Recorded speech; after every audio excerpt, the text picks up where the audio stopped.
From the East and the West, you've heard others, but now you've tuned into the best.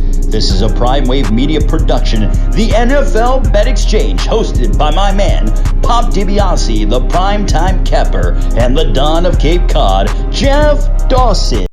Welcome to the NFL Bet Exchange, hosted by the one and only Pop DiBiase, the primetime capper. And Jeff Dawson, CEO, founder of East Coast Sports Investors, the Don of Cape Cod. All right. And last week was a pretty good week it was an average week for me and Jeff. Jeff went 6-8. I went 7-7. Pats didn't cover for me last night. You messed up my 2-week streak of winning. 8-6 the last 2 weeks, and then we go 7-7 again. Jeff was looking to go 7-7 last night, but the Jets wound up blowing a 10-point lead in the fourth quarter. OMG, but I think we all kind of saw it coming. I mean, let's be realistic here. When we filmed this show, we put out Jets plus 280 with Darnold. No Darnold. The line shot to 10. The actual money line was plus 340. Flacco had a 10-point lead, then a 7-point lead. First possession, then he throws a 50-yard interception. And then on the last drive, just a deer in a headlight. And as you said, you could see this thing coming. I really like the conspiracy theory on that part, where if the Pats would have lost, they would have been one game behind the Jets, with the Jets owning the tiebreaker, and the Patriots all of a sudden in that top 5, top 8 look, hosting the Ravens this week. But it is what it is. As you said, we had a couple nice money line winners as well. So as you would say, single out what you like, and we'll go from there. All right, so let's go ahead and jump into Thursday night football, Jeff. Thursday night football is going to be huge this week. We got a good AFC South matchup between two teams that are vying for first place in that division as well, too. You have a 6-2 Titans team and a 5-3 Colts team. Now, what's going into this game is what factors in a lot is this is a pretty much, to me, Jeff, like an over-under game as well, too. If you look at the record of the division, the AFC South, they've had one game go under in the division. So, and this is a short week as well, too. So I'm just giving the bettors just a little bit of an idea where maybe the best bet may be. But where I'm going to go to in this one, I'm going to go with the better offense in this group. And the team that plays much better at home, well, they both play very well at home, but I think the Titans play much better at home than the Colts do, to be honest with you, because they know how to always step it up. And if they get down on some points, they can always figure out a way to come back. I'm going to definitely take the Titans this week at minus 130 money line. I think that they are the cream of the crop in the AFC South this season, and really this is their time to run away with it as well, too. They have to win this game to get that foot down, if you know what I mean, Jeff. I agree with you, too. I've been saying now since week 2 that Vegas has been spot on the Colts and their opening line numbers. And again, it proved correct for us last week, where we were on the Ravens. The Ravens opened up at 3 against the Colts, and the Ravens ended up having a strong second half and a win. And on the Colts road wins this year, they opened up -3 at the Bears. They opened up -3 at the Lions. And here they are opening up on the road -1.5. That's a telltale sign to us as well at ECSI. We're on the Titans minus the 130 money line as well, Pops. All right. So now let's go ahead and jump into these divisional games. And we have the Cincinnati Bengals going against the Pittsburgh Steelers. You got to say it with a deep voice now, Pittsburgh Steelers, because they're 8-0 right now. They are really killing it right now. 6-2 against the spread this season as well, too. Only mishaps that they had were Denver and Dallas when it came to covering the spread. But other than that, they showed some grittiness in the last 2 weeks as well, too. And I know a lot of people are going to be all over these Steelers again, but I feel like the Steelers are really taking some good lumps as well, too, on the way out of these games. And that's going to play a factor into Sunday. And this is why I'm going to go ahead and take the trend at this moment. And the trend is going to be the Bengals, who cover all the time. It seems like 6-1-1 on the season, Jeff. I'm going to have to circle that one up. I love the Bengals at plus 7.5. Go ahead and mark that on the board for me. Plus 7.5 to the Bengals. Let's go. Let's see how it shakes out. And Big Ben is dealing with not one, but 2 knee injuries. And three, it was breaking earlier this morning, potential COVID running around in the Steelers area. So some of the spots have taken it off the board. We had him an alert earlier this morning stating that it's an illness as well, which again, I'm hearing from some sources that Steelers could have COVID. Game, again, quarantine a couple days, positive test, negative test. We'll see what happens. Here at ECSI, we followed your lead as well. Again, we were buying the hook just in case of the missed extra point, and we're on the Bengals plus the 8. But again, people, when they do see this show, be careful because the line could be skewed due to Big Ben's knee and potential COVID as well. You could be seeing a line as low as 3.5 or 4, depending upon who the Steelers quarterback is. All right, now we move on to our next divisional game. This is going to be a good old-fashioned AFL matchup right here, Jeff. And that everybody hates the Raiders in the AFC West. And you know what? Their second most hated rival is now up to bat, and that's going to be the Broncos. And the Broncos coming in here kind of feeling a little sour. You made a little bit of a late push against Atlanta, but it wasn't enough. But we can say that this team is actually it's an every other week thing with this team. It seems like they get blown away one week, then they're in the game the next week. The Raiders right now are sitting on a whole lot of momentum. The Raiders are in a playoff position right now as well too. This is one of the more significant Raider games in the last few years, and they're at home as well too. I think what happens here is that they continue their streak. They're playing very well against the AFC West this season. Already beat the Chiefs, got a good win over the Chargers, even though it was a little bit of a fluke because the drop. But all in all, though, to start off 2-0, and you guys, both of them were road games as well, too. And now you get your first home game in the division. I really like the Raiders to clean up. I think they went by a touchdown or better here, Jeff. I'm taking the Raiders with the -4.5. Let's see how it shakes out. Broncos have been a Jekyll and Hyde team. They were getting some late steam last week. We were on the Falcons. As you said, fourth quarter magic by luck comes up short. We were on them the week before, and we're on the gifted side against the Chargers. We like them here to bounce back. The number has fluctuated from 5 to 4.5. Some early numbers of 5.5 to 6. We're going to stick with the Broncos. We think the Raiders very gifted last week, but that's the Chargers being the Chargers. We're going to take the points in the divisional road dog here.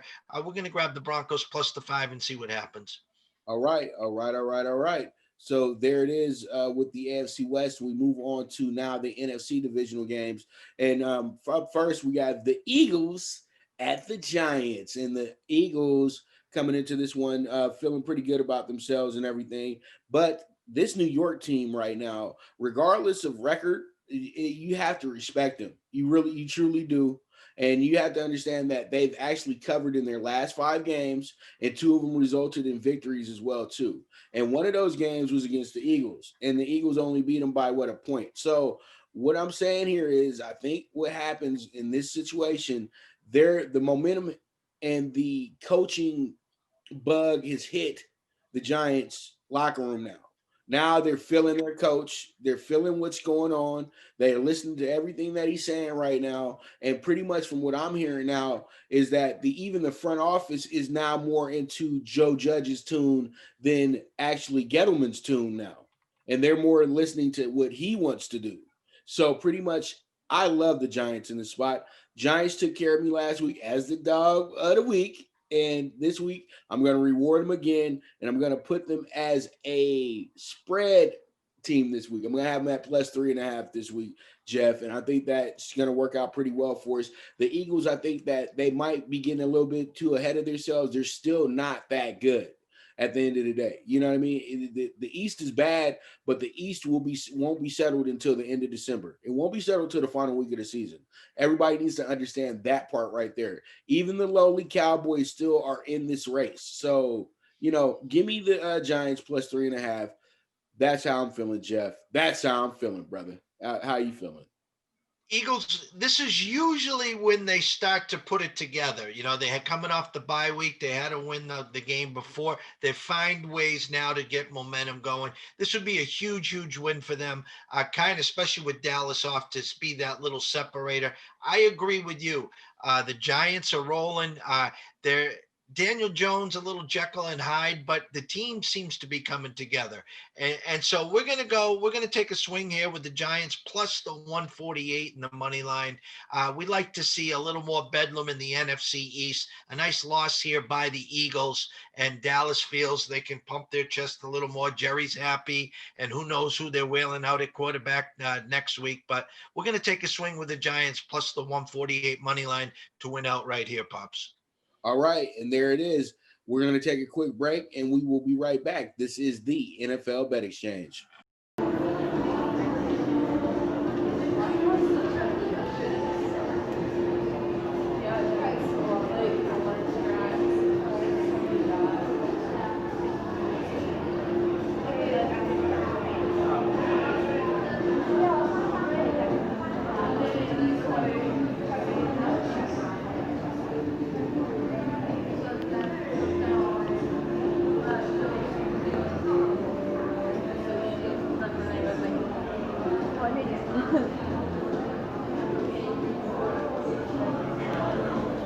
Good News Only Racing Club, led by the legendary Doug O'Neill, the trainer of 2 Kentucky Derby winners and I'll Have Another and Nyquist. Also trained 2-time Breeders' Cup champ Golden Sense, who are just a part of a long list of thoroughbred champions trained by Doug O'Neill.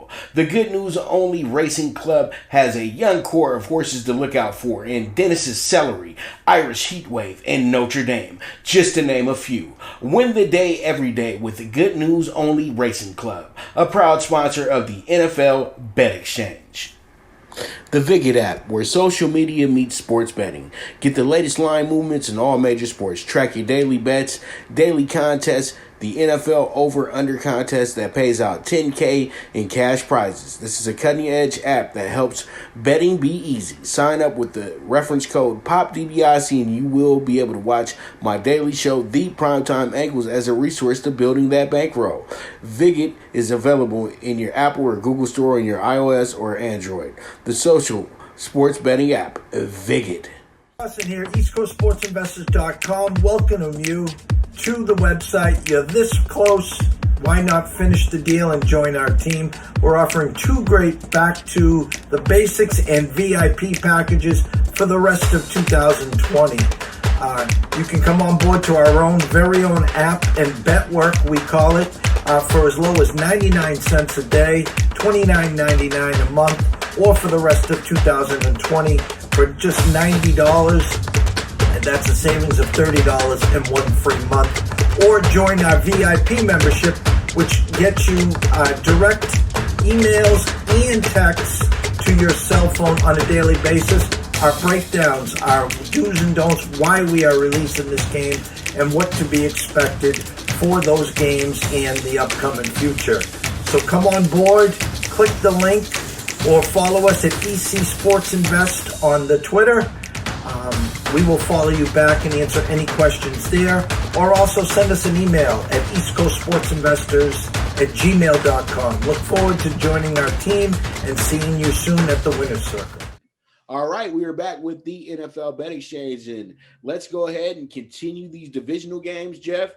And we have a good one here. And that's going to be the Bucks at the Panthers. And boy, oh boy, this one is to me a little, it's one of those games. It's one of those spots where I think everybody's going to be like, well, Tampa Bay got whooped so bad on Sunday that they got to make up for this one. Nah, I look at it as that Tampa Bay might have some issues right now that got to get fixed, and they need to buy for that to be fixed. And they're bleeding. They're not bleeding out yet, but they got a bandage over the rib cage right now. And I truly do think with the way that the Panthers are playing football right now against the better teams, and every time you give them a spread of +6 or better, they're covering. Man, there's no way you're not going to take that. So give me the Panthers on Sunday, Jeff, and they're at home as well too. But one thing about the Panthers are they have struggled at home. They're much better on the road than they are at home. But the way Teddy B played last week, I think that if he translates that against the Bucks and they play just some type of defense, they can win this game. But I'm just going to take the insurance and take the plus 6.5, Jeff. I think that this is going to finish within 3 at either side. Okay. And that's where I'm going with this one right here. Panthers will probably wind up being be a part of the dog bad list. And I'm so mad, Jeff, because I hit 3 out of 4, and guess who blew it? The Bears. And the Bears threw 50-1 shot, and I kicked myself twice because I said, you knew this was a day to go with the Dolphins. You knew that they could have surprised. You knew that the surprise was coming because that was the most under the radar game of them all. And this team had just beat 2 NFC West teams in a row. But we'll get to that later. But all in all, that's my point. That's it, and that's all. Too much coffee right now. Give me the Panthers plus 6.5. You know, if we're using the 6.5 line, we here at ECSI, we're buying the hook to the Panthers plus 7. If you try to bring logic into this, you would say, oh my God, Brady embarrassed. How in the hell can you not take them on the bounce back? Christian McCaffrey's shoulder hurt again, so in comes Davis. But my point is this is Bill Belichick for a long, long time tried to separate himself with Tom Brady. And as Tom got older, Tom needed the massage and he needed the GOAT presence. It was Tom or Bill. Which side were you on? Well, you're starting to see this in Tampa now because it's Arian's show. They bring Tom in, and next thing you know, Tom brings Gronk in, and guess what? Tom brings Antonio Brown in. Okay. They ran the ball technically 4 times last week. It's an NFL record low in the history of the NFL. They actually got credit for 5 runs because they're the nail down at the end of the game. My point is you brought Fournette in there. Okay. They are a run first, then pass. Okay. The team's in shambles right now. They're a great team. They're going to make the playoffs. Okay. But my point is here, there is a little mutiny on the bounty, I guess they would say. I too buy the hook. I'll take the Panthers plus 7. I hope they keep it close. Teddy's going to win the turnover game. I'm not sold on Tampa Bay. They need to get their crap together, or it's going to be a long second half of the season for them. And just one more point, and you just said it, the run game. Tom got to get back to being young Tom and just letting the game, let the defense do what they do, and let the run game dictate what he's going to do. And, you know, and he knows how to play like this, but since there's so many expectations on him, he has to live up to that. And this week, I think they can get popped once again. So let's move forward. And it was crazy because people came up to me and said, Pop did say that on the show last week that Tom Brady and them was due for a letdown. And what happens? They get beat 38-3. We know what we're talking about here on the NFL Bet Exchange. You know what I mean? You know, no Booger McFarlands and things of that nature here, okay? All right, so let's move on to the NFC West game, and this might be the NFC game of the week. We got the Seahawks coming into SoFi to play the Rams. The Rams undefeated at home right now, and they've literally licking their chops right now. Seahawks coming in, losers of their last 2 out of 3 games, and, you know, everybody's like, well, I don't know anymore about this Seahawks team. They look a little flawed on defense. You know what? The Seahawks have been flawed on defense all season. That's not new. But what's happening is that they fell behind, and Russell still led somewhat of a comeback. They lose by 4 points, but they outscored them 34-20 from that point, from the time they were down, 24-0, and they outscored them 34-20. Come on, this is they just started too late. This team is the best team in the NFC. Let's not get it twisted. And it's not because I have money riding on them. It's just because you know that. Russell Wilson can struggle a little bit. They said this was a bad Russell Wilson game, and he still dropped 34 on the board. So come on. That's just nitpicking right there. Because you guys know what the exact problem was in that game. The defense did not give the offense a chance to dominate for them. It's that simple. The defense was just Swiss cheese, and it happens. I keep telling people this. You have to have bad games so you can learn how to make adjustments. And they did not lose to bad teams. They lost to the Bills, who are a team that's 7-2 right now, and they lost to the Cardinals, a team that could possibly make the playoffs this year as well, too. That is what, 5-4, 5-3 right now. So come on. Seattle, to me, they are going to be the toughest matchup the Rams have had all season, and the Rams really have not answered the bell against the tougher teams that they played this season, in my opinion. And then losing to Miami was kind of a big deal to me. You know what I mean? That kind of was showing that their true colors a little bit, in a sense, with the Rams. You know what I mean? That they can be a good team, but there's something missing there. You know what I mean? That pretty much they're relying on Aaron Donald to literally carry the whole defense, and then they're relying on deceptive plays to move the offense. And this might not work against Seattle come Sunday. So I really do love Seattle in this spot, and they know this is a must-win situation. It's a must-win situation for the Rams, though, too. But I think the Seahawks know that this one's important because it's a divisional game, and they don't want to give the Rams any inkling of trying to be in this race, because the Rams are the one that can really catch them now. The Cards, 49ers are kind of in the same boat, in my opinion, but the Rams still loom the danger for a Seattle NFC West title, and they got to win this one. They got to. You always want to win the road one, to me, Jeff. And I'm taking Seattle in the spot plus 105. Money line. The funny part about Seattle is I think Russ was 6-0 when he went west to east, but a lot of people don't take that. They take it for granted. Okay, that was a 1:00 Eastern start, which is really a 10 a.m. start for these guys out west. As you said, the defense didn't show up, and they're playing catch up the whole time. I got to look at what the opening line was. And I have to say, I would respect Seattle a lot more if Vegas gave them a 1 or 2 point favorite coming into the Rams. Here you got the Rams coming off a bye week, licking their chops after the loss to the Dolphins, and in comes Seattle. And Vegas opened them up -1.5, -2. That's a telltale sign for us at ECSI. We're all over the Rams minus the 125 money line. Yes, you're correct with Seattle. Bounce back, big spot for them, but give McVay an extra week to get ready to go over that blueprint, what they just saw in Buffalo. I think a steady run game. Goff's going to pick the defense apart, and I think Donald's going to be in Russ's face all day. I think the Rams win this one, Pops. Well, and here goes a good little note for fans as well, too. And I know we didn't talk over-unders here, but the over-under is 55.5 here. And just note, there has not been a game that has went over one time in SoFi this season. Out of all the games, that not one game has went over yet. So pretty much just giving you guys that little note right there to run with as well, too. And they're giving them a 55.5. So buyer beware, buyer beware. All right, so we move on. AFC conference games, and this is going to be – this one right here reminds me this is the crossroads for the Browns right here, Jeff. And everybody says, how's it the crossroads? And they're going against a 2-6 team in the Texans. It's the crossroads right now because this can make or break the Browns season. The Browns are coming off of a loss and a bye, and if they lose here, they'll probably be losing the next few games as well too.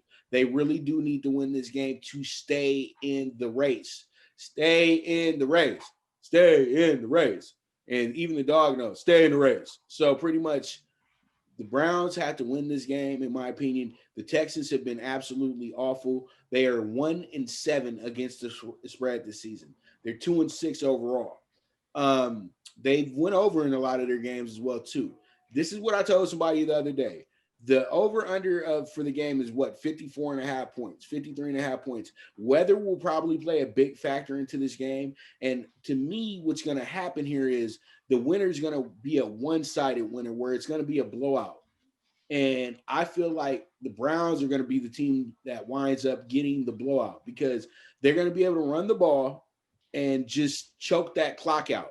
And that's exactly what they need to do. Nick Chubb will be back this week. And pretty much they needed that. The Browns really needed time off. They truly did, and it showed in that game against the Raiders. So they're going to come back fresh, and I feel like this could be a one-sided win for the Browns or a one-sided loss for the Browns. But regardless, though, I'm taking the -2.5. Cleveland Browns, dog pound, whoop, whoop. Let's get it. You know, I look at the spread here, and again, I think it's almost too low. I mean, I like everything you said about Cleveland there. It reminds me of when the Texans went to the Titans and that 3.5 spread. It kind of smells to me. You know, Texans sneak out a win in Jacksonville last week. Wasn't pretty. Now they got the Browns rested. It looks like a perfect spot for the Browns. It smells to me, Pops. It really does. I think that number should be higher. I would have felt more comfortable with the Browns -6 as an opener, even 5.5. I think they're looking for Brown money here. We're going to take the bait. We'll take the Texans plus the three and a hook, buy the hook, get it off that field goal. So if Cleveland wins by 3, we both win. But it just smells a little fishy to me. We'll take a shot with Deshaun over Baker this week.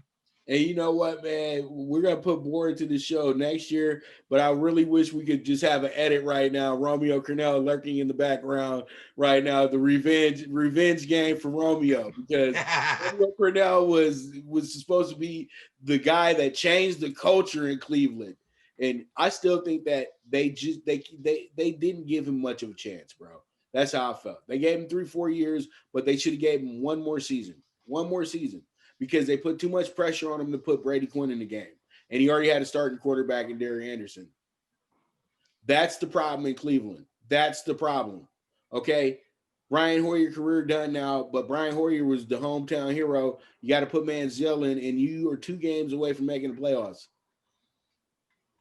That wasn't a Tua situation, dude.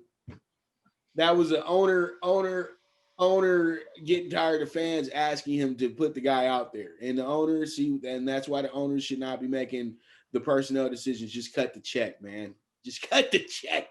Jeez, wait. All right. So unless you're Al Davis, because Al Davis was experienced in that department. Jerry Richardson was experienced. You guys actually did it. You know what I mean? So that's different to me. But as I digress, Jeff, now and you know why I'm digressing, because you know what time it is, man. And calm down. You know what time it is. And I said, you know what time it is. It's time for the good news only racing dog bet of the week. And guess who it's going to be? Go ahead and give me the Bad Beat City Chargers. I'm telling you right now, they not the LA Chargers right now, Jeff. They the Bad Beat City Chargers right now. The BBC Chargers. Bad Beat City. And I know that, and no pun intended either. But the Bad Beat City Chargers, give me the Bad Beat City Chargers plus 120. They played very good football against Miami the last few times they played against them. I think that they'll be able to figure some things out, and they'll be able to shut some things down. And this one right here is, I'm so pissed off right now. I don't care who we play. We're going to beat them. That's simple. It's just that simple. The Chargers can't have every week where people are like, man, I feel bad for that team. No, it's time to get your butt in gear and get yourself a win. And Pop, I'm rolling right now, Jeff. I'm rolling. I'm 3 in a row right now with the dog bet of the week. So Chargers, don't mess it up, or I'll be in that locker room come Tuesday. I'll be with the owner cutting people. I'm telling you. There it is, plus 120. Good news only dog bet of the week. Jeff, what you thinking? I'm the same way. Again, I think the opening line of 3, 2.5 smells a lot. Miami's rolling. I mean, they beat the Rams. They go over to Arizona. They beat Arizona, and in comes Abear and just they can't close it. And I'm telling you what. That kid is something special. We're blessed to have some of these young quarterbacks in the future for us in the NFL, with the Murrays, the Abears, the Burrows. And you still, obviously, you got Russ, you got Lamar, and the rest of the game. But my point is, the quarterback position has never been deeper. I too think this is a perfect spot for them. I think they get it done. I like them plus the 3.5, depending upon where you're shopping. I too like the plus 120 on the money line. And I'm just going to throw this out here. I think the coach is not on the hot seat. I think he will be gone after next year. I'm going to throw a name at you right now. You're going to laugh. He's coming back to the NFL, and I think Mr. Harbaugh, with that defensive tenacity, would be a good spot in the landing area for San Diego next year as well. Jim or John? From Michigan, Jimmy. Man, hey, Michigan Harbaugh. Seriously, bro. You might. Hey, look what he did in San Fran. Look what he brought that team to the Super Bowl with Kaepernick. I'm telling you, he's got that tough mentality. They just don't know how to close the game. They got the quarterback, they got some running backs, they got the wide receivers. When healthy, they have one of the best defensive teams in the league. Okay, when healthy, and they're never healthy. But my point is, they need that strong. Anthony Lynn is not the answer. They need a strong guy that has a backbone. He's coming back to the NFL, and I'm just telling you, I ain't my head coach though. If I'm a general manager, then you know that my job is on the line. So you need to come in as a defense coordinator. You need to earn your way back to being a head coach in the NFL, because the failure at the end in San Francisco and the failure that's occurred at Michigan does not warrant you to be a head coach in the NFL. See, this is where numbers lie. Okay, check out his winning percentage at Michigan. Okay. His winning percentage is off the charts. The fact is that he can't beat Ohio State. That's the problem. Michigan's never been a national title team other than when Desmond was back there. They're not a football powerhouse. Everyone wants to put them up there. They're not in Alabama. They're not Ohio State. They're not a Clemson right now. Okay, they're just a good program. This year, they're struggling, just like Penn State. Now, Jeff. What? You said right now, because Michigan's supposed to be top 10 forever in college football. Well, they are. They are with him. They just can't beat Ohio State. Yeah. Are you going to fire Franklin this year and Penn State for what's going on there too? Listen, the Harbaugh era is done in Michigan. We know that now. It's done. He never could beat Ohio State. Now he's losing to Maryland. He's losing to Indiana. He's losing to everyone. We got that. His resume is already back in the NFL. If you want to bring him in as a defensive coordinator, God bless you. My point is, he did make it to a Super Bowl in San Fran as well. All right. And with that, spicy for the pepper, we'll be right back with the NFL Bet Exchange.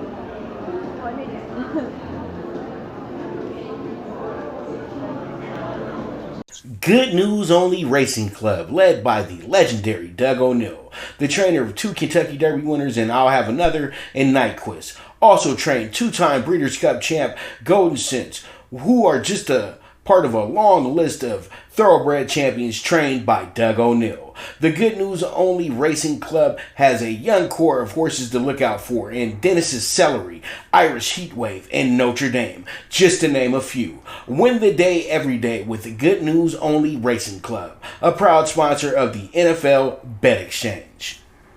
The Viget app, where social media meets sports betting. Get the latest line movements in all major sports. Track your daily bets, daily contests, the NFL over-under contest that pays out $10K in cash prizes. This is a cutting-edge app that helps betting be easy. Sign up with the reference code POPDBIC and you will be able to watch my daily show, The Primetime Angles, as a resource to building that bankroll. Viget is available in your Apple or Google Store on your iOS or Android. The social sports betting app, Viget. Austin here, EastCoastSportsInvestors.com. Welcome you to the website. You're this close. Why not finish the deal and join our team? We're offering 2 great back to the basics and VIP packages for the rest of 2020. You can come on board to our own very own app and bet work, we call it, for as low as 99 cents a day, $29.99 a month, or for the rest of 2020 for just $90. That's a savings of $30 and 1 free month. Or join our VIP membership, which gets you direct emails and texts to your cell phone on a daily basis. Our breakdowns, our do's and don'ts, why we are releasing this game, and what to be expected for those games and the upcoming future. So come on board, click the link, or follow us at EC Sports Invest on the Twitter. We will follow you back and answer any questions there, or also send us an email at eastcoastsportsinvestors@gmail.com. Look forward to joining our team and seeing you soon at the Winner's Circle.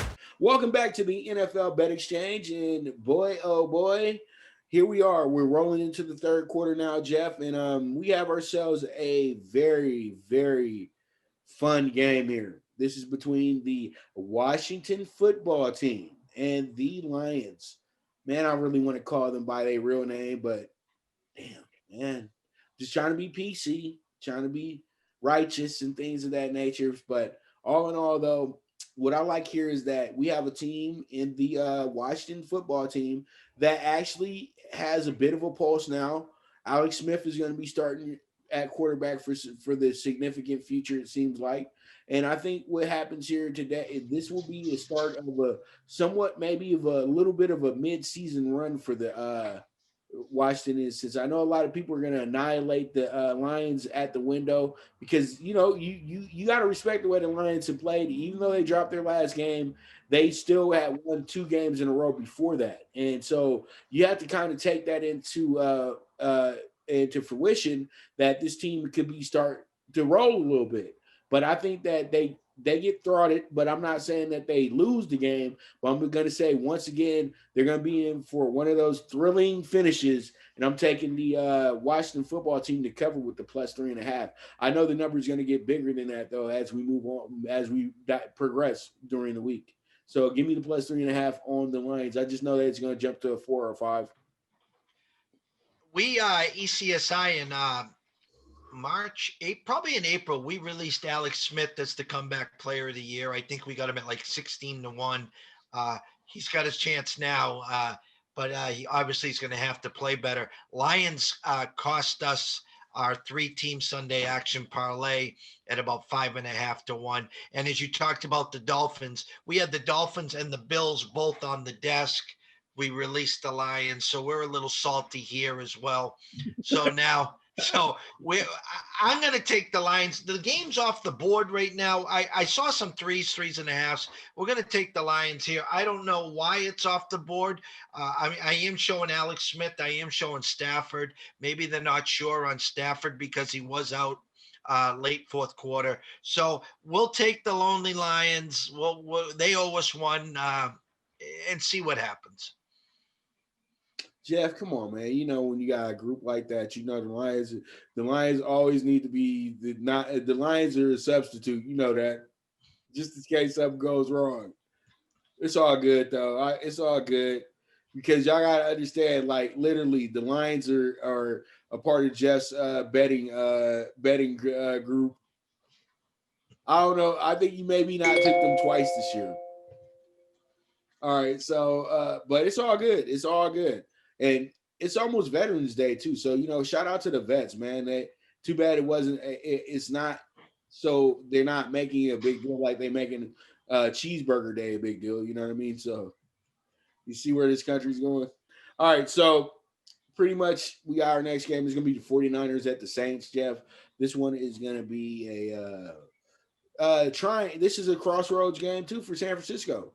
Where do you go from here? I know that you don't have your quarterback here anymore. Yeah, whatever.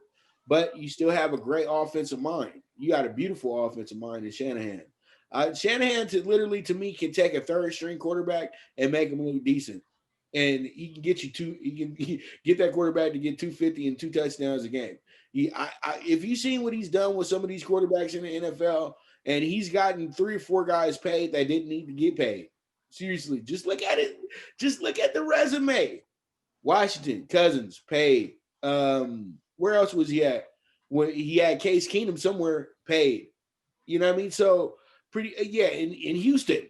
So come on, man. The thing is, Shanahan is the quarterback guru at the end of the day. So Mullins is considered baby Favre, and y'all gotta understand, Favre didn't get good until his 3rd season in the league.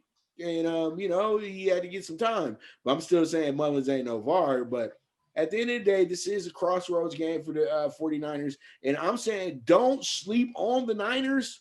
But the way the Saints played against the Bucks last week is not an illusion. This is the Saints for the next few weeks. They're gonna be a machine because they figured something out. The defense now knows that if we play well, ball game. Simple. Ball game. It's on us. Defense figured that out. It's on us. Point blank. Because the thing is, we can't ask Drew Brees to sit up in here and get 50 points a game. It's not going to happen. But when we sit up in here and we do our job, it gets them more confident. And that's how they won the Super Bowl that year as well, too. So pretty much, I still love the Saints here in this spot. I think they got revenge on their mind from last year when they played San Francisco, and they get not a good win. They get a resounding victory. I got these boys winning by 14 or better. I'll take the 10, Jeff. No problem. It's funny, Pops, because, I don't usually change on the fly often. I'm just looking at the numbers. I'm an opening line number guy. 9.5, actually. I'm sorry, Jeff. 9.5. I'm buying down 9.5. Yep. Sorry. And the line opened at 10. There are some 9.5s around. Okay, it didn't open at 6, 7, or 8. Vegas begging for some 49er money. And another game that I'm not going to take the cheese here. We talked on our notes last night. Going to change on the fly here as I see what's coming in. The public's taking the cheese. They're biting on the Niners. It is down to 9.5 now. So we're going to follow the trend, like you said, a nice revenge spot. It's all about the defense. The Saints couldn't play a better, more perfect game than they did last Sunday. They would have beat anyone in the NFL last Sunday. There was no team in the planet that could have beat them. So we're going to roll with that too. I'm seeing some 9.5s around here. So we'll buy the hook. We'll take them down to 9.5. We'll roll with the Saints as well. Rolling with Saints. I'm telling you, Saints.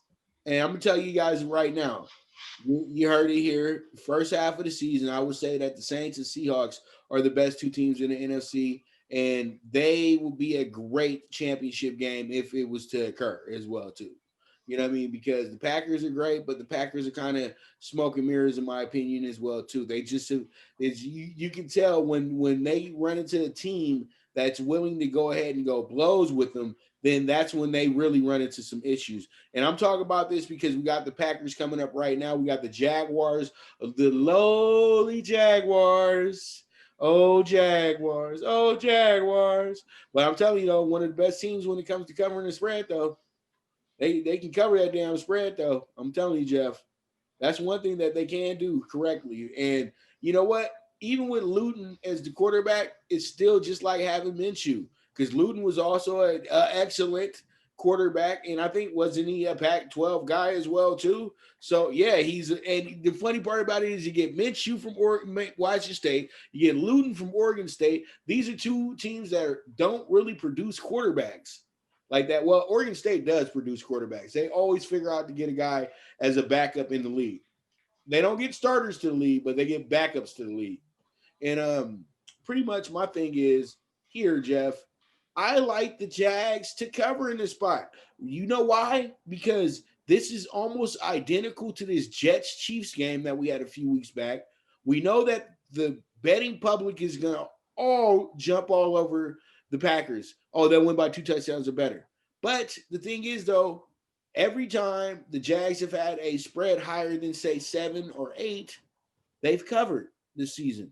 And I'm going to have to go ahead and take those chances with the Jaguars to cover. In the last few times they had a game like this, the Packers actually played pretty bad.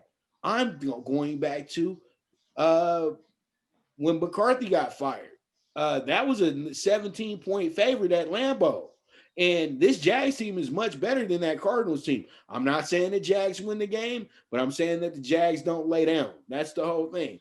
Give me the Jags plus 13.5, Jeff. Tough game. Did Vegas open it at 13.5 so the public takes it to 14 or vice versa? I agree with you. The Jags are like one of those teams you have on the schedule and you're like, oh, do we have to play them? They hang around. Do the Packers play grab ass? Is it the Aaron Jones game if he's back? Devontae Adams having an MVP type season like Rodgers. It's a game that honestly the Packers are supposed to win 31-13. It's a tough number. We're going to buy the hook. We'll take it down to 13. We hope that, they take care of business early and often and you don't have to sweat the backdoor cover. But it's a game I can easily see either side, both sides, reasoning on which side to take. We'll take the Packers by the hook minus 13 and pray. There it is. So you see Jeff is over here getting me a 13-point lead. I'll take it. That's the whole thing, But we have one more game before we go to break, our final break. And it's going to be the Bills traveling to the desert to play the Cardinals. 7-2 Bills going against the 5-3 Cardinals. Am I correct? 5-3, correct, Jeff? They're 5-3. Yes, they are. Yeah. I think they are. Double check. I'm going to double check. Because I know they've won 5 games. They had just came off of winning 3 games in a row. And then they lost. And that happened Sunday. Because they were coming off a pretty good run as well, too. Yep, they were coming off a good run, and they're 5-3. Yep, because they were 2-2 going 2-2 before that 3-0 run that they just jumped on. And pretty much they had a bye week, lost coming out the bye week. Because you know why they lost, Jeff? Was because they didn't take the Dolphins serious enough. They didn't look at the writing on the wall that the Dolphins had just beat 2, not 1, but 2 NFC West teams in the last 3 weeks. And they weren't close games either. And these are teams that are supposedly better than the Cardinals. So pretty much the lock for Dolphins win when you do all the homework, when you really sit down and read between the lines, that wasn't shocking. That wasn't shocking at all. It was actually due to happen. So pretty much Cardinals bounce back from that this week, and they have themselves a situation now where we say, how are they going to play against the AFC this year? Will it be a tough bag for them? Because it seems like it's a tough bag for the whole division this year playing against the AFC East. And the AFC East is not good, in my opinion. They got one really good team. The Bills and the Miami's on the up and up. But we saw last night, Jets and Pats, come on. 1992 all over again. So pretty much what I like here, though, Jeff, to be honest with you, is that the Bills are confident, man, and they know exactly who they are. They know what they're capable of doing, and they are ready to come in and week out and really try to win that game. And I think what happens here is that the Bills come out and they don't just surprise the Cardinals. They beat the Cardinals this week. I'm taking them big time. Bills, let's get it. And I'm getting plus money on your plus 110 money line. Let's see how it checks out. Bills, get me home. See, even Bella was barking for you in your dog play right there. That should have been your dog play of the week. I'm going to opening number here, opened at 2.5 Arizona. Tough spot. If you look at the opening line last week, they were 4-point favorites. The public pushed them to 6. So Vegas telling us that there's only a 1.5-point difference between the Bills and the Dolphins. I think a lot of people expect the bounce back spot here. I think the high of Buffalo beating Seattle, now the east to west, the sour taste in the Arizona mouth of losing to the Dolphins. We're going to take the points out of play. We're going to back Murray. We don't do it often, but we're backing Murray here. We're going to take minus 140 on the money line and hope that they take care of business at with a little desert swarm for Josh Allen. And there it is, another face-off game. You already know, little Nick Cage, little John Travolta going on over here. Need me some Holly Berry, though. You already know what it is, Jeff. Sorry, yesterday at Babs. What a fine woman. Fine woman. There, boy, I'm telling you. All right, so with that, we're taking another break, and this is the NFL Bet Exchange, and we will be right back.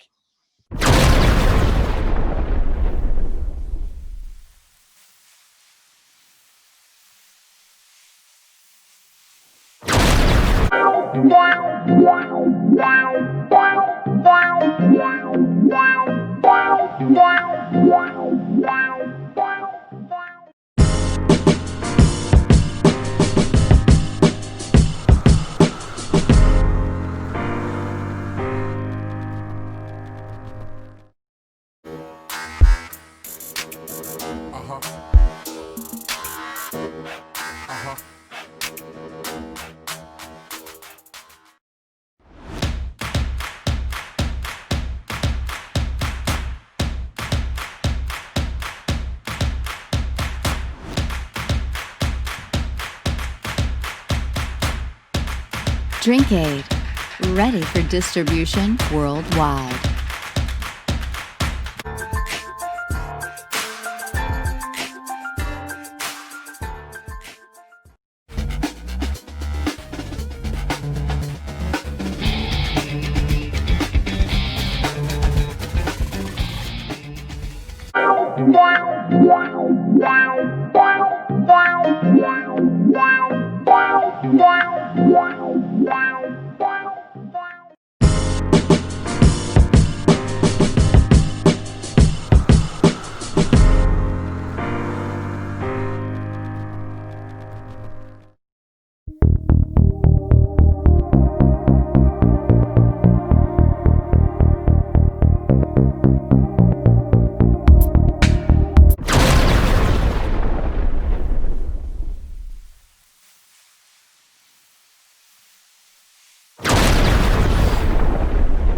We are back with the NFL Bet Exchange, and we are here in the fourth quarter. And it seems like we're already at the 2-minute warning, Jeff, because I won't be releasing my DFS team until Sunday. I couldn't come up with a squad quick enough this week, so I said we'll be back. We'll have that ready for you Sunday on the daily show. So pretty much be ready for that. But let's jump into a Sunday night football. We got the Ravens at the Patriots, and you know what? I don't know why I'm feeling like this, Jeff. I don't know why I'm feeling like this at all, but the Patriots, I'm telling you, it's like you need to give up on the Patriots, Pop. Just let it go. They messed up last night. They didn't show up. They didn't do anything. Ravens, you seem like you got something against the Ravens, Pops. What's going on with that? Talks with yourself. Jeff, you're like, what's your problem with the Ravens? Well, I think the Ravens are a bit overrated, to be that honest with you. You know what I mean? Yeah, Lamar, you're great, you're fast, and you do all that good stuff. But if I can contain you, your team can't do anything. Patriots have the type of game plan that could probably be able to pull this off. Maybe pull it off. But I think this is going to be Cam's sweet revenge right here, Jeff, come Sunday. But I still can't take them as the winner of the game. But they may wind up on the dog pick 4, though. Hey, because they are giving me one of those sexy numbers I like as well, too, Jeff. So, All right, so with that, what I'm going to do here is stop wasting your time and just get to the point. Give me the Pats plus 7.5. See how it shakes out. I think the Pats will be able to come in this game, Sunday night football game. They can't embarrass themselves that much, okay? Because Collinsworth, you got to prove Collinsworth wrong. That's the whole thing. It's a game where we were talking about conspiracy theory before the show, and the Jets almost pulled it off. The Pats would have been one game behind the top 3-5 pick. The defense is just decimated. I thought, honestly, this number almost smells a little trappy to me. I think that the Ravens opened up like -9 at Philly, and they whitewashed them. I think the number should be higher, but I think the public will take it higher. Strongly suggest to buy now. We like the Ravens by the hook, -6.5. I don't know who will be playing defense for the Pats. If Lamar just wins the turnover battle, and the Ravens covered Jacoby Myers, which the Jets couldn't seem to do. He turned into, Randy Moss last night for some reason. But we like the Ravens. We like the Ravens big. Get it done. Get it over with like a Band-Aid. Just rip it and then move on. And here goes a fact about Jacoby Myers. Have you ever heard of Jacoby and Myers? It's a law firm. Yes. Yeah, I swear his parents named him after that law firm, dude. Jacoby and Myers. Jacoby Myers, dog. Come on, mom, dad. Seriously. But I know he would hate me right now because he's a beautiful name, but I just every time I hear Jacoby Myers, I just think about Jacoby and Myers and lawsuits. That's all I'm thinking about right now, Jeff. But Jacoby Myers is a really good player. And don't they got another guy who's running like a 4-1 out there, but he can't catch? They got a guy who well, they have that Gunnar Ochevsky that's supposed to be real good. They got some young guys. I mean, N'Keal Harry looks like he's going to be a bust. You know, it's just a rebuilding year, and it don't matter who we bring in at quarterback supposedly because we have no offensive talent. So you know, Damian Harris was running like a champ, and then he gets popped in the side and he drops like he got hit by Tyson, and so now he's day to day, and it's not going in the right direction, Pops. Hey, Jeff, you ain't no what's called fan. What are you talking about? I know. The neighborhood. I know. You just live in the Pat's neighborhood. Remember, he told me I am not a believing Bill. Jeff will never tell me who his favorite team is, but it's okay because I have an idea who they are, but he won't tell me who he is. Hey, listen, you're talking to a guy that was a Browns fan with the Cardiac Kids and Brian Sipin, the real dog pound, way back in the day. Teams, then you ain't know like that was my team as a kid, and they're my team now. A big Elway fan back in the day. I like teams that cash tickets. How's that sound? That sounds good to me. And then you know what? One last thing with Belichick. Belichick had the greatest press conference ever. Look, man, we broke, okay? That's why the team looked like that. Look, man, we just spent money here, there. Then we cut the guy. It still got to pay the guy. Look, we having Al Davis issues right now, bro. Seriously. We have it out. That's why the Raiders were so bad for so long because they didn't have anybody. You know what I mean? You guys have to understand, man, when you overpay for certain people, you're going to be paying for them for a long time. That's the whole thing. But Monday Night Football, good old rivalry game here. Bears and the Vikings in the black and blue division, the NFC North division. You know, so pretty much here we are, Jeff. Here we are. And you guys always think that it's made up that it was the North Division. It actually used to be called the North Division. But Minnesota wasn't there yet. This is like the Browns. See, people got to understand one thing. Just one little historic fact. The Browns belong in the NFC, and they should be in the NFC North playing against the Bears, Lions, and the Packers, because those are really their true original rivals right there. And Pittsburgh used to be a team they used to help sell tickets because Pittsburgh was awful at selling tickets. People didn't show up to the Steelers game. But when they did the merger, the Browns decided to go with the Steelers because they got begged by the Steelers to go to the AFC side. Because they say, take the $3 million because if we don't have you, we don't have a rival, and we can't really field a team. So just know that. I just wanted to throw that little fact out there. I know it has nothing to do, but it would be great to see the Browns in the NFC North. That would be awesome. But dreams didn't come true. So pretty much all in all, though, let me get down to the game. And in the game, I like the Bears here. The Bears owe me from last week. They messed up big time. And I know that what's going to happen here is everybody's going to go crazy on the Vikings. But the Vikings have struggled when they came to Soldier. Last 5 years, I think they maybe won once, Jeff, to be honest with you. And they always have a tough time coming to Soldier. And the way that this team doesn't have the we ain't gonna die attitude, come on. If they didn't mess up on 2 drives, they could have probably won the game last week against the Titans. But you know what? That's last week. This is this week. And every time they have a bad week, they come back with a better week. The Bears have not been. They've been consistent at that. If they have a bad game, they're going to come back and have a better game the next week. And I really do like the Bears in this spot. Give me the Bears plus 125. Let's see how it checks out. You know, I can see a bounce back here. And I remember in the past on big games, Monday nights, when Vikings have moved into Soldier Field as the favorite, the Bears have not just covered but won outright. I'm going to stick to the script here. The Vikings opened at 2.5. They got us last week though against the Lions. Dalvin Cook, best running back in the game right now, not even a debate. I know that will be the focal point for them to slow Dalvin down. They still got Thielen on one side. They got the Rook, Jefferson. I look for a tight heart battle. I'm going to take the points out of play. We'll take one swing here with the Vikings. We got them minus 135 on the money line.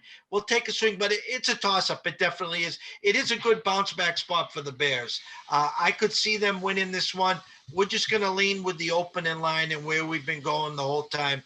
Give us the Vikings minus the 135 money line.